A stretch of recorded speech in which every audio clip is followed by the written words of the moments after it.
xibaar yi faat yi dañ koy tàmbali ak ji am fële ca Saly ñaari néew la ñu fa fekk ca station balnéaire boobul kenn ki di ab étranger maanaam koo xam ne bitim réew la bawoo soqeekul ci réew mi keneen ki di ab mécanicien moom dañu ko jàmpaaka ci ab xeex ki ko jam nag ki ñu jàpp ni moo ko jam yoon teg na ko loxo police tijji na l'enquête ci dossier boobule. kii di soxna Aïda Diallo moom nag dañu ko tere manifestation ci Magal Touba bu ren bi di décision boo xamee ne kuréel gi di ñu wooye Safinatu Aman moo ko jël di ab daayira boo xamee ni daanaka ab police des mœurs la foofu ca Touba képp ku fa def lu noonu ñu dal sa kaw ñoom ñoo jël ndogal boobule. ci fàttali rek soxna Aïda Diallo moom daal soxna la woon ci njiitub cantakun yi di Cheikh Béthio Thioune. collectivité locale yi ñoom rek dañoo amati ndogal di joxe suuf délibération conseil municipal yooyu nag laata muy antu rek autorité administrative maanaam gouverneur yeeg yu ni mel dinañu joxe seeni xalaat loolu nag mi ngi jóge ci ab décret boo xamee ne njiitu réew mi moom moo ko signé ci jàngat dañ ci teewlu Salif Sow. nga doon mairie jël suuf jox ku la neex loolu far na jeex na abadan président de la république moom moo jël dogal bu nu mel ndaxte nee na léegi bépp conseil municipal bi joxeeti suuf maanaam def lu ñuy wax délibération dafay fekk sous préfet wala préfet bu département boobule daal di koy approuvé maanaam daal di koy xaatim bu fekkente ni suuf sa weesu wut li nga xamante ni mot na fukki hectare bu fekkente ni suuf suñu war a joxe dafa ëpp fukki hectare jàpp juróom fukki hectare keneen mënu koo approuvé ku dul préfet ki nga xamante ni suuf sa ci département am la nekkee bu weesoo nag juróom fukki hectare suuf si nga xamante ni moom la waa mairie bëgg a joxe foofa gouverneur képp moom moo ko mën a approuvé jëwriñ nag yi nga xamante ni mooy ñi ñu dénk biir réew mi ñi ñu dénk koppar gi ni ñu dénk tamit wàllum développement ak aménagement du territoire président de la république jox na leen digal ne lii nañ ci liggéey ci nu mu gënee gaaw ndaxte décret bi war nañ ko génne ci journal officiel bi bu yàggatul dara décret bi di kayit bi président de la république mu ngi ko xaatem fukki fan ak benn ci weeru septembre. ndax dafa jël dogal bi la ngir fay coowal suuf yi ñu seetlu ci biir réew mi kay la ñu bari tontu gannaaw ba ñu sampee laaj boobule ndax coowal suufal ndengaleer ga wala bu tóobeen gile moom la ñu gaañ ñi la jox ni misaal. dañuy wax ci woy laago yi surtout ñi nga xam ne ñoom ñoo ci am diplôme ñoom daal ña ngay métitlu 15% yi nga xam ni dañu leen ko jagleel ci fonction publique bi loo xam ne la respecté wuñu ko te ñu wote wuñ ko assemblée nationale naqar boobu nag ñu koy fësal ci reportage bi nga xam ni Fatou Bintou Konté ak Ahmadou Ba ñoom ñoo ko amal. woy laago bi mënul jàng ba pare war a liggéey te du liggéey te pourtant woy laago bi dafa war a am jabar am njaboot fondé foyer comme ñëpp mais loolu mënu ko am tant que amul liggéey. moo ne de ñoom ñi nga xam ne ay waay laago lañu dañuy am jafe-jafe fii ci Sénégal ngir am liggéey. doon na lu jafe mais du warul nekk lu warut a jafe parce que c'est pas du tout normal parce que mënu ma nangu waay laago bi di jàng ak jànge fii au Sénégal ni méttee nga jàng ba am yenn lijaasa yi war a liggéey doo liggéey loolu moom c'est pas du tout normal du lu ñuy rafetlu quoi et du yoon aussi. moo ne de ñoom handicapé yooyu nga xam ne dañoo yor ay diplôme ratio 15% bi nga xam ne nguur gi daf leen ko jagleel fonction publique sénégalaise respecté wu ko. bu fekkoon rek respecté nañ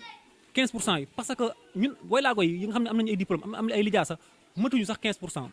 boo boole woon lépp au total matuñu 1% donc régler seen problème yomb na régler seen problème lu yomb la bu fekkoon rek mais respecté wuñu ko gis nga bu ñu def chaque année ñu jël 15% yooyu duñ ko mën a am mënuñu am sax 10%.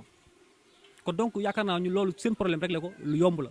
ba tax ni sax ki nga xam ne moom mooy coordonnateur regroupement des diplômés sans emploi ci Sénégal jàpp ne insertion handicapé yooyu nga xam ne dañoo yor diplôme ci fonction publique bi waroon nañ ko def bu yàgg fi mu toll nii sax moom mi ngi jàpp ni lii nga xam ne moom moo jëm ci politique emploi fii ci Sénégal nguur gi moo ci deful la ca war. parce que waruñoo toog bay seetlu ke ndaw yi dañuy am seen diplôme amuñu xëy rawatina ñi nga xam ne dañoo dund ak laago. ñu xam ne jàng bi di méttee ñi nga xam ne amuñu laago nu ñuy sonnee sakantuma ñu am laago jàng ci université yi xam ne méttee ba ñu am seen diplôme amuñu fu ñu ci luñ jàpp loolu noonu c'est responsabilité président de la République la responsabilité état du Sénégal la parce que ñoom ñoo war a définir des politiques yi permettre jeunes yi suñu jàngee ba pare ñu mën a am insertion. bu nu fàttalikoo ñoom handicapé yooyu nga xam ne dañoo yor ab lijaas dañoo génnoon ci mbedd mi yàggul dara semaine bee ñu wees ngir nag exiger li nga xam ne moom mooy seen insertion ci fonction publique sénégalaise bi. dañuy wax ci dawalkatu bus Tata yi ñoom nag ci transport bi daal daanaka foo taxaw seen leen waaye nag ci ab condition yu jafe-jafe la ñuy defee seen liggéey boobu bokk na ci yoon yu sori yi dawal bu métti bi te loolu yëpp lu ci ëpp contrat de travail duñu ko am ci loolu rek dañ ci teewlu reportage Aminata Mbare Sow ak Ahmadou Ba.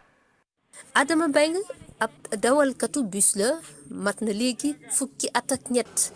tey ji nag ñu ngi ko fekk ci ligne 37 mu ñuy fàttali yoon wi nga xam ni ci la ligne bi la di jaar bu ñu calculer lépp mat na 42 kilomètres. ligne 37 actuellement bu jógee nii Colodel day jaar Colobane jaar autoroute dugg biir Maris après jël autoroute dem Pikine Rue 10 dem Guédiawaye Amo 6 jaar yoonu géej gi. génne Malika dem Kër Massar dem Apix waaw gudd na moom 42 kilomètres la. distance boobu nag bés bu ne daañ ko def ñaar ba ñetti yoon ci bés bile mu doon lu metti lool. 5 heures ñun la ñuy kii fi la ñuy déparé fii mais souvent dañuy nekk tali bi ba ay 23 heures et quelque ci embouteillage bi. premier quart mën nañ def 3 boo yabee dernier quart mënoo def 3 ndax day guddi. jàmbat yi bëri na lool ci dawalkatu bus yi le. comme genre limon la ñuy def rek dañuy pàccal ba kii rek ñu sànni jël beneen. waaw maanaam gëdd bi chauffeur war a am ci aftu bi ci transport bi nii gëdd boobu moom chauffeur amu ko. fii ñu nekk nii sax amuñu fu ñu toog bu doon taw sax du ñu am fu ñuy toog de un du toilette du problème mu xam nga nutrition bu ñuy dundee affaire yooyu yëpp dañ ci am problème boobu. moonte seen teewaay ci transport public bi lu am solo la. surtout moi je suis en contrat vraiment je suis bien en charge quoi avec le patron. looloo waral tey jii sax. ab ndaje daal di am diggante ministre des transports terrestres ak ñëpp ñu yëngatu ci wàllu woowule ñu xool ci yan anam la ñu mën a améliorer seen conditions sociales ndax liggéey bu mucc ayib usagers yi gis ci seen bopp. bitim réew la ñu jëm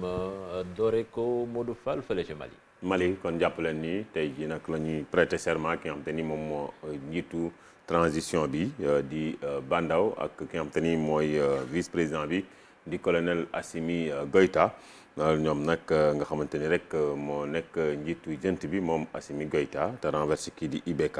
mu nekk ñaari investiture yu ñuy amal tey jii ci contexte boo xamante ni dafa particulier mën nañu waxee ni nu mel ndaxte waa CEDEAO seen sanction bañ tegoon ca Mali ba léegi yëkkati wuñ ko ñu jàpp ki nga xamante ni mooy waykat bi di Sidiki Kaba teg nañ ko yoxoo mu ngi ci Sidiki Diabaté Sidiki Diabaté teg nañ ko yoxo kon def nañ ko mandat dépôt procureur bu tribunal bu commune 3 moo def li ni mel ne nañ ko téye gannaaw rek bi nga xam te ni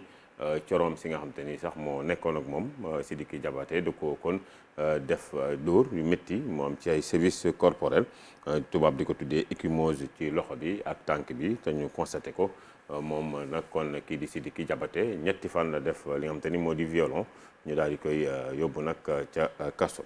Cameroun parti kujje gi di RMC di Maurice Kamto moom mu ngay ñaawlu jàpp gi ñu jàpp lii di trésorier bi ak porte parole ak yeneen ci ay ñoñom moom nag la mu woote woon rek moo di ab rassemblement ngir sàkku nga xam te ni moo di président bu Cameroun Paul Biya jóge ca boppu réew ma. ca RDC ñu amal ay manifester foofu lay ngir sàkku ci li nga xam te ni kii di ambassadeur bu Rwanda ñu daal di ko fay jëlee boobu ba léegi ñu koy wéyal Vincent Karega lañ koy tuumaal moo di dafa ñëwee rek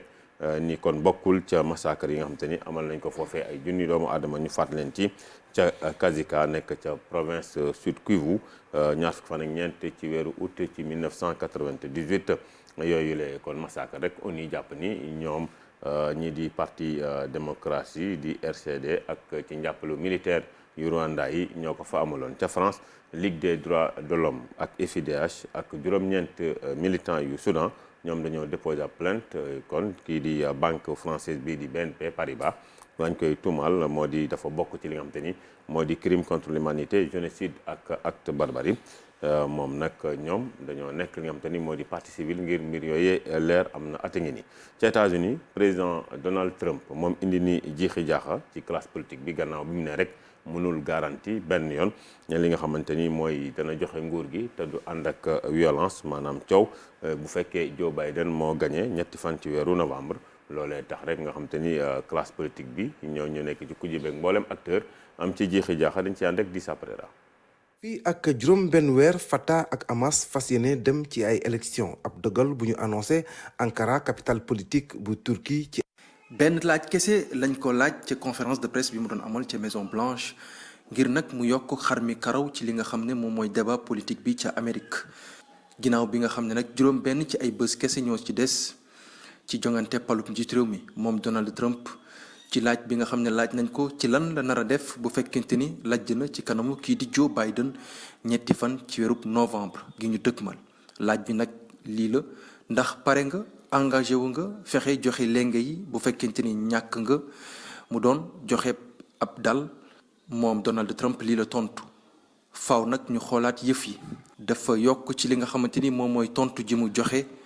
que ni li nga xamante ni moom mooy xel ñaar ji mu amee ci li ñuy duppee vote par correspondance mooy maanaam toog yónnee ci li nga xam ne moom mooy sa vote